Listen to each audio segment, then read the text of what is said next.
Hello and welcome to a special edition of the Walkertown Report. We just passed the first anniversary of January 6th, the insurrection, and we are now worried about whether or not these are the last days of American democracy as we know it. And my guest on this program is Rick Perlstein, who wrote this book called Reaganland, which has to deal with how Reagan got elected and some of the trends that were happening around at the time, especially with American evangelicals, that led to Reagan's victory. And one of the things that Rick Perlstein talks about in the book was a multimedia show, basically, that Jerry Falwell had, where he was going to Christian schools, to churches, really to anywhere that would let him, to put on this program where you wouldn't call it dancing, but they did have a word for it. They called it stage movement, since Baptists don't dance. And there'd be singing, there'd be audio, visual demonstrations, and mainly you'd be seeing pictures of aborted fetuses, men kissing, things designed to provoke a reaction in a 70s era evangelical crowd. And it didn't take much. Now in the 70s, I attended Trinity Christian Academy in Jacksonville, Florida. And Jerry Falwell's America, You're Too Young to Die actually came to my church and Christian school. And Rick Perlstein actually writes about this in the book, and we talk about this on the interview. However, one item that we did not discuss, and I realize that it's the invisible elephant in the room, is the fact that Bob Gray, the founder of Trinity Christian Academy, who is dead, no longer with us, was arrested for child molestation. And this was for a period covering over 30 years. He had over 30 victims. And I blogged about the incident at the time when it was coming out, when Gray had been caught, he had been arrested. And that's when I started my blog, Christian School Confidential, and started writing heavily about Christian school issues at the time. And of course, one of the blogs that I wrote caught the attention of Rick Perlstein, and that's how I wound up getting in the book. But we didn't bring that up during the interview, and that was an oversight on my part. But before we begin the podcast with Rick Perlstein, I would like to drop a little thought bomb that how Trinity and other evangelical and Christian organizations have treated the abusers within their ranks, whether they're church pastors, youth directors, or work with their troubled teen centers or various Christian ministries. Whenever they turn a blind eye, they teach another generation how to turn a blind eye on their leaders when they do abusive things to other people and, unfortunately, the nation. And as we get to the end of the interview with Rick Perlstein, I do ask him, what can we, the regular lay people, do what we need to preserve democracy for years to come? From fabulous Las Vegas, Nevada, you are listening to the Walkertown Report.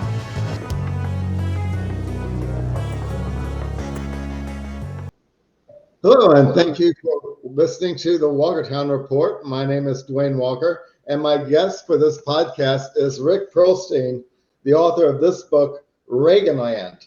And one of the things I found fascinating about this is Rick actually looks back at a certain segment in American history that I don't know if I want to call it a privilege necessarily, but I got to actually witness, which was when the evangelical or the fundamentalists at the time, basically headed up by Jerry Falwell, decided that they would start throwing everything behind Ronald Reagan. One of the first things they did was they got this, what I describe as a dog and pony show called America, You're Too Young to Die. And they went to all these fundamentalist churches, Christian colleges, and wherever they could.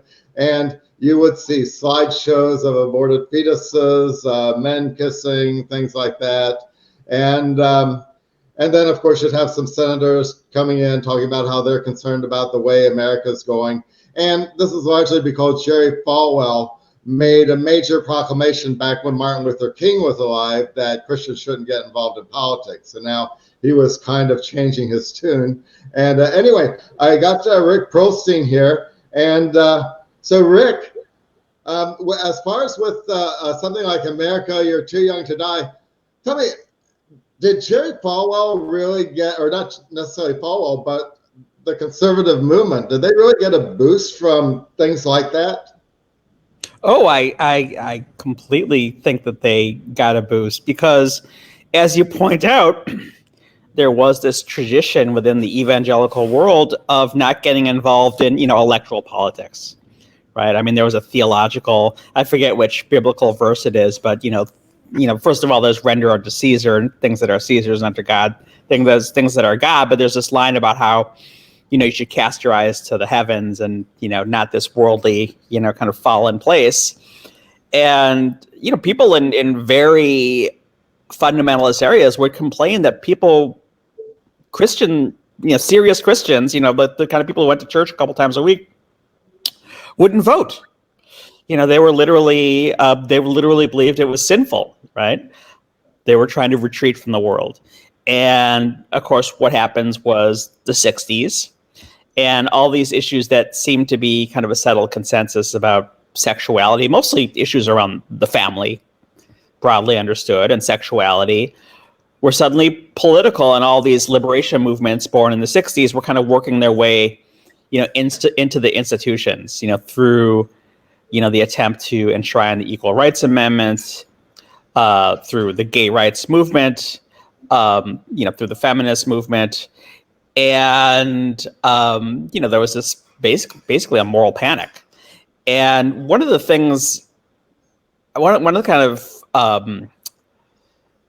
axioms, I think, about politics is you never really get major ideological changes in the direction of a democratic society unless you bring a new group into politics who weren't politicized before. Like when in the 30s, when, union members, which also were not particularly interested in electoral politics, threw their lot in with Franklin Roosevelt, that was what created this democratic dominance for decades. Because if you think about it, suddenly you have this new weight on the scale shifting the balance of power. So if you have a bunch of people who didn't vote suddenly becoming fanatical activists, right, who think that, the right people getting elected is not only a matter of life and death, but of, basically whether, whether the civilization will survive or not, because of course this kind of Christianity is very apocalyptic. You have this new weight on the scales. And, just to take one example, the Equal Rights Amendment seemed to be gliding, to acceptance. It was only like 3 or 4 states to go. I tell this story in the book. And then suddenly in the late 70s, you get all these evangelicals and also Mormons deciding that, whether, we win God's favor as a nation depends on this thing failing. And when, the 1980 presidential election is coming around, first of all the Republican candidates, not just Reagan, we're trying to win this new, we're all conservatives except for John Anderson, right? And they're all trying to win this new block. And at first they liked this guy named John Connally, the former Texas governor. So the reason why these dog and pony shows were so important was that they were basically propaganda telling millions of Americans that we're changing the script. There's a lot of theological, kind of, rationalizations of convenience that, what the Bible said then is not what the Bible says now, right? Yeah. I'd like to read this excerpt though from your book, just a brief excerpt. Sure, please. Excerpt here. This is when I was at Trinity Christian Academy back in I want to say like 77 or 78. And he, being Jerry Falwell, was back with his multimedia review at Trinity Christian Academy in Jacksonville, Florida. A teacher was so riled up after Falwell's preachments about the dangers of homosexuality that he told his class, "In my day, we knew how to deal with faggots. We knocked a guy's head into the side of a fountain. He was bleeding like a squashed tomato. When a student complained to another teacher about this unchristlike utterance, the concern turned on him, not the teacher. Are you thinking of turning gay, Dwayne? A gay person cannot be saved. That's you. Yes, that would have been me. Yes, I wrote about that in a book that's now out of print that I don't plan on bringing back again. Yeah, I mean, what I did was I probably Googled, using my very sophisticated historical research techniques, I probably Googled Jerry Falwell, You're Too Young to Die, and the blog post where you tell that story showed up, and I got in touch with you, and I just, I don't want to put something, some random guy says on the internet, right in there, but if I talk to that random guy on the phone, seems pretty legit, he seems like a straight guy, and it really makes my point. I mean, it makes a very important point, by the way, about how conservative politics works. I say it's very Janus-faced, right? Conservatives never succeed politically unless they kind of rouse, the ugliest demagogic energies of the population. But, they have to kind of present themselves with respectability, right? And so, you have Jerry Falwell, very smooth talking guy who could, talk to, David Brinkley on the NBC Nightly News. And then you got your teacher, and they're saying kind of the same thing in different ways. And that's actually a really lovely story encapsulating, how this whole thing works that I've taken, hundreds of pages to try and explain. What I remember is how language was played with a lot. Mm-hmm. I'd love to hear about that. Right, especially when it's about women getting involved in politics. Yeah. Now, like for instance, if we were watching, say, Jane Fonda back then getting involved in politics, of course, all the invectives would come out against Jane Fonda. But then, if I'm going as a kid to actually help fill envelopes, like Reagan, yeah, it was an anti-ERA thing. But there was this woman who was heading up this anti-ERA movement. So. Yeah. I think I may have referred to her as an activist back then, although I really don't think that word was in my vocabulary. But I was told, I do remember this answer, though. What she has is a ministry. Right. So it's like, if you're left wing, it's an activist. If you're right wing, it's a ministry. Yeah, the role of women and the way they were talked about it is super interesting because, women were super important. They always have been important kind of in party politics, right? Because they're the people who have a lot of time on their hands. Housewives, they called them, right? Mm-hmm. And they had free offices called the kitchen table, right? And they, get all the office supplies from their husband. And so that's always been a big factor. But yeah, you do have this, kind of cultural, ban basically within fundamentalism of women kind of entering the world. And the way they kind of got around that, all the leaders, all the people who managed to change the world were women, right? Anita Bryant in Florida, of course, who you remember, and Phyllis Schlafly. And they're kind of these miniature versions all over the place. There was a woman named Alice Moore in West Virginia, Bobby Fiedler in California. And they would always represent themselves as happily going about their lives as godly wives, and they basically had no choice. The narratives always involved their children telling them, why aren't you, basically putting your money where your mouth is? And that's also biblical, the idea of out of the mouths of babes and sucklings, right? So everyone had a story about how their children somehow, kind of guilted them into this. And they always claimed to be doing it reluctantly. And they always claimed to be really housewives at heart. And the cleverness of this formulation was that the liberals were so cruel, right, that they forced me to kind of stray outside of my appointed lane to save the world from their wickedness. Right. Yeah, that was pretty much the narrative. When all that was happening, right before before Reagan was elected, of course, Carter was the president, and I remember just like right on the edge of after Carter was elected, seeing, and of course I'm seeing this on television, not in my circle because I'm around fundamentalist Christians, but I am seeing on television there appears to be an optimism that things are going to be different after coming from Nixon to Ford, and now we've got Carter. He's a born-again evangelical Christian. Greg Allman likes him. He's one of us, or whatever, and so, but of course that didn't take. And did your people like him in '76? Was that? Did your people in your church, your family, they thought he was one of us, and they supported him? No, not necessarily. Not necessarily. Now, I did go to Christian bookstores at the time, Yeah. and I would see books that did embrace Carter as one of us. Yes. So I do think that because of that, there were a substantial amount of Christians who did believe that Carter was one of us. Right. But my little circle, no, my little circle was always like the dedicated opponent, as it were. And so. Well, he got a lot of evangelicals, right? He got maybe like 2/3. Right. And then in 1980, Reagan got 2/3. So that shift is a big part of the story that this book tells.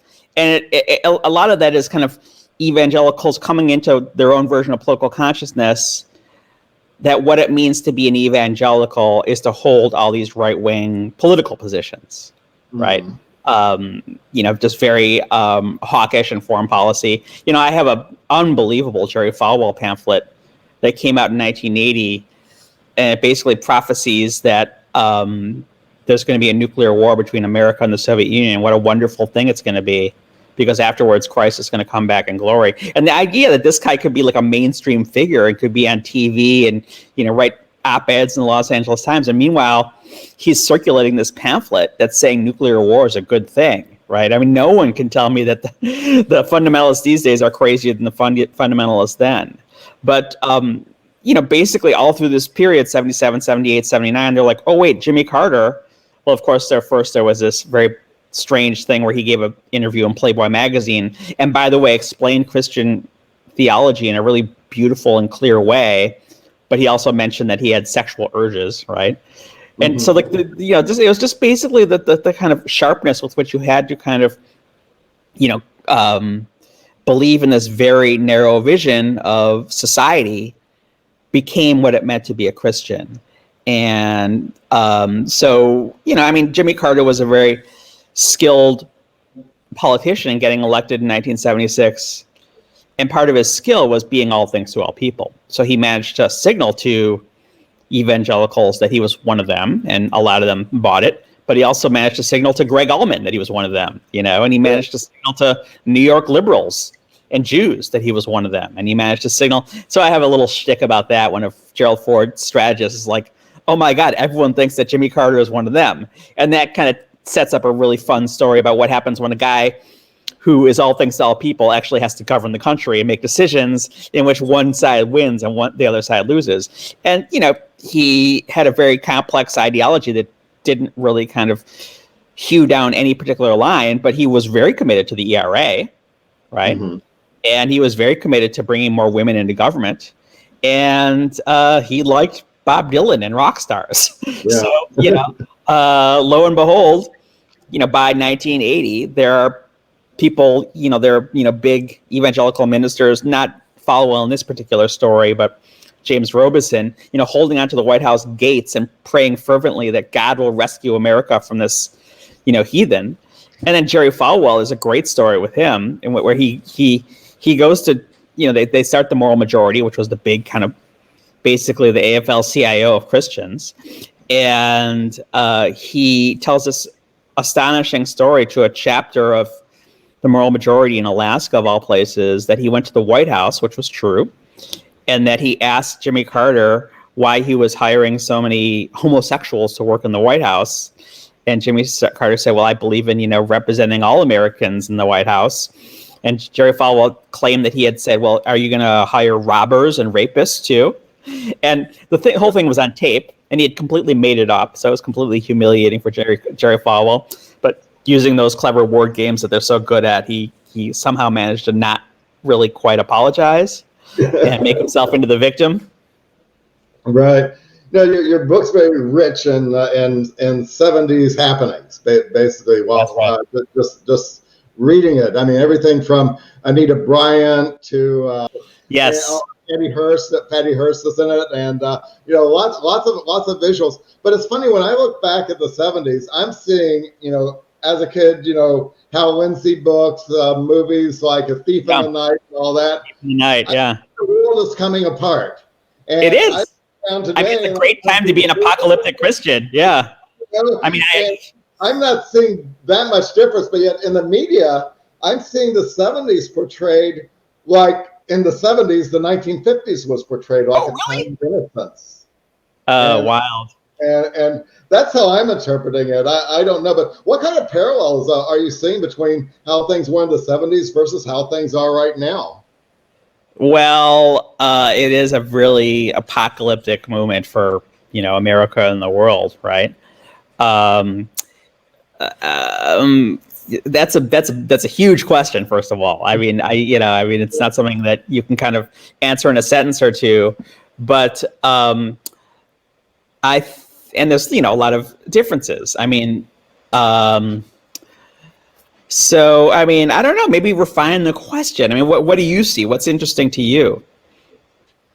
Well, I was just thinking about this the other night. I mean, I don't know. It's after, as I mentioned, after we got off of Watergate and all that, things were kind of going bad, and of course, We're hoping. Yes, this happens often when a Democrat is elected after a Republican screws up everything. There's this sense that we're going to kind of reset the clock. This is very. I mean, you remember 2009 when Obama became president, and everyone's like, racism is over, and we're going to fix all what these terrible banks are doing, and this. I mean, Carter in a lot of ways. Let's do that as a parallel. I mean.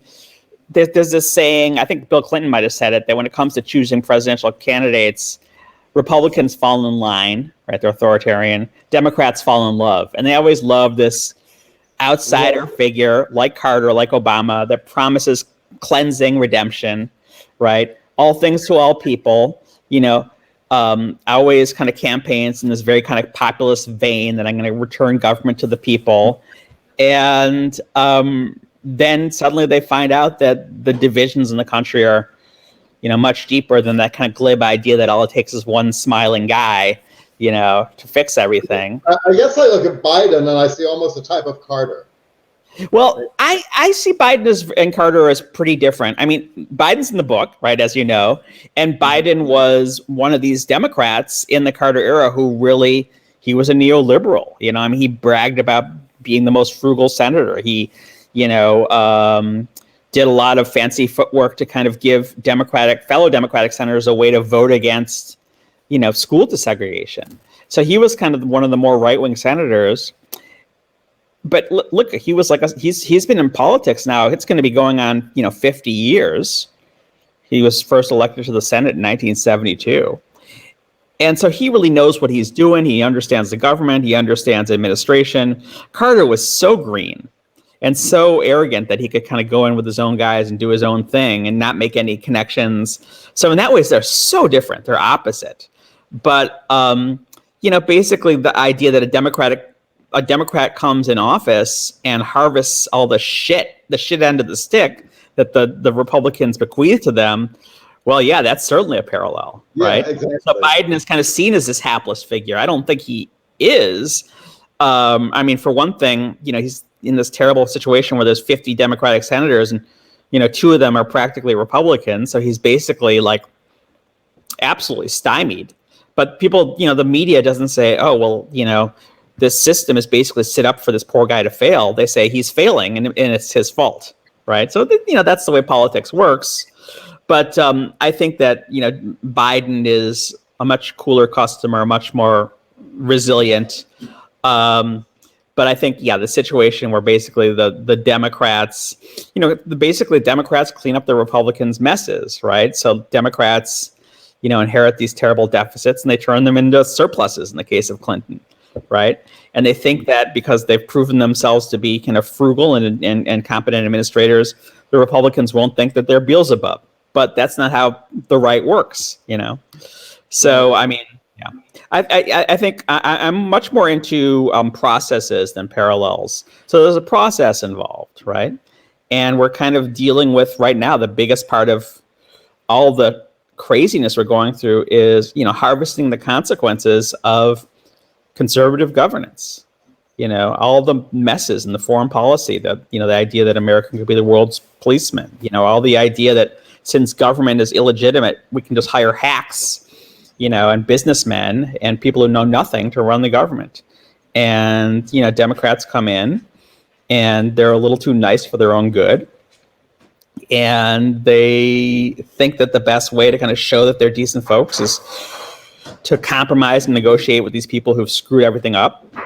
And that, that's something that repeats itself over and over again. Every time a Democrat, either runs for office or becomes president, they always say that they're not ideological. There is no red America. There is no blue America.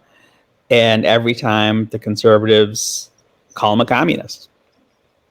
Right. Another thought that's been kind of going through my head has to do with the kind of undemocratic turn of events that's been happening. And from the book that started a long time ago too. Well, yeah, because I'm thinking about various times in, I remember my American history class, and maybe even sometimes some of the Bible classes as well, where somebody would make a statement like, well, that's not how democracy works, or that's not democratic, or something like that, to which the teacher would then say, this is not a democracy. Now, as a high school student listening to this, I'm thinking, okay, what she's really saying is, oh, that's too bad that America's not a democracy. I mean, it would be really nice if, everybody got their voice in and all that, and then it would really be great. That's always the attitude I thought that line was delivered in. Well, this is not a democracy. Like, oh, that's too bad. Now I look back on it, and I'm wondering if there's some kind of indoctrination at stake. I wonder if they're like, this is not a democracy, and this should never be a democracy. Yeah, there's something a little bit of sit down and shut up. It is what it is. Right. And I do remember people kind of downing the idea of mob rule. We don't want to have a mob rule, which means by default that, okay, a minority rule would be okay, and the type, of course, every time well, the minority is the best sort anyway. Right, and this is good. This is good too. I remember my American history teacher very specifically saying, and this is in the 70s, that only a white male can be elected, a white Christian male can be elected president of the United States. And was he saying this constitutionally, or just saying like, oh, no one's going to vote for someone who's not a white Christian? I think ultimately he was leaning toward that direction. That's my best case scenario. But I think ultimately that's what he was leading. Well, I mean, practically speaking, that's been the kind of unwritten constitution, the kind of. Right. But I mean, I think that the whole. Well, we talked about the fundamentalist aspect of the right. There's also continual impact of the John Birch Society, which was very influential conspiratorial group, and one of their slogans is "America's a republic, not a democracy." And I mean, there's no set in stone definition of a democracy. Countries are more or less democratic, but that was kind of their way of saying, it's illegitimate to kind of govern in the interests of the broad majority. You have to govern in the interests of the establishment, of capital, of business owners, right? And I mean, this is like a lot of things that are part of America's reactionary tradition. This comes out of the South, right, where the Republican Party was pretty much banned. We're talking about Abraham Lincoln's Republican Party. You could be lynched for supporting the Republican Party, and the reason for that was the terror that a party that could win the allegiance of blacks in the places and times when blacks had the power to vote would be able to unite with a portion of the white population and destroy white supremacy. So, like so many things, this idea where a republic, not a democracy, is a way of saying, white people rule. Right. And something that I have noticed about businesses, private businesses, and this is again, I'm just taking things that I heard just out of context, or just as a halfway measure, and I'm thinking, I wonder if there's more to the story than that. Is every time I would go to work at a new company, one of the first things I would hear would be, "This is not a democracy." And then I keep hearing, "We need to give more government work," or we need to privatize more government. Right. offices. Right. We got to take more things out of the realm of the people's sovereignty. Yeah. Right. So we're going to let private industry, which openly says we are not a democracy, take over. Right. And unfortunately, Bill Clinton was, way too enthusiastic about that kind of stuff. Yeah. But Biden is, that's one of the ways in which Biden, is not like some of the previous Democratic presidents who kind of gave way too much to the right. He's kind of deprivatizing, a lot of government, Right. Well, one other thing is that even though I hear about, and I'm always reading about all these terrible things that the right wing's doing, and that it costs money to win elections and all that. Right. One thing that just keeps bugging the crap out of me is that, well, that doesn't mean that we, the average citizen, can't see through all that, and yet that happens, and it gets really frustrating. What advice would you have for the average citizen? What could the average citizen who really cares about, the real potential of maybe the death of democracy in the United States be doing right now? Right. I mean, I think, voting for the party that actually believes in democracy, which is the Democrats, but the Democrats often are very flawed. So get involved in democratic politics. So people with your values are, have influence. Another thing is, with all the kind of vigilantism that's going on in things like school boards, and kind of county board meetings, and, people who are trying to, basically create public health safety and are, getting vilified and death threats and hounded, showing up at those kinds of meetings is really important, right? Kind of, making your presence felt. If you live in a area that has a school board that's making it, that's banning books, which is another parallel, by the way. People were really into, banning books. Like, that was, remember that movie Footloose from the 80s that was kind of kind of took place in a town, like kind of, Christian town where no one was allowed to dance. And they kind of talk about, banning books, right? You got to show up, right? Because if these guys are always showing up, right? They're the first ones at the meeting and the last one's gone, So if there's, a hearing, about, the social studies curriculum, right? If there's a hearing about, public health mandates, they're going to show up. So you got to show up. And it's not fun always. And it's grinding work and it's incredibly frustrating, right? Mm-hmm. So you got to have a little resilience, So, I mean, it's very kind of, there can be a glibness, Obama can be very glib about these things. You got to vote, vote harder, and that's obviously, kind of not enough. Right.